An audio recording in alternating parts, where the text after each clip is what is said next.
Okay, for this stretch, what we're looking for is to start off in a bear crawl position. So for that, hands underneath shoulders, and then feet about hip width apart.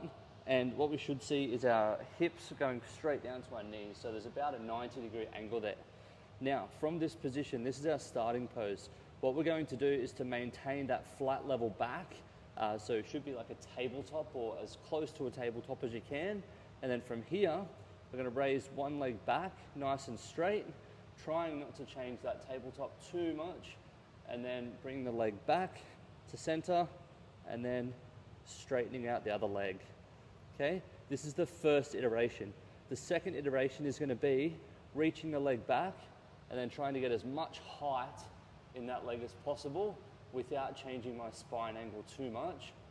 So leg back, leg raised as high as possible. What we're trying to avoid when we go leg straight is the bum also going up when we do that. Okay, there may be a little bit of movement there. Your bum may rise as your leg rises. Very natural thing to happen as you do this stretch.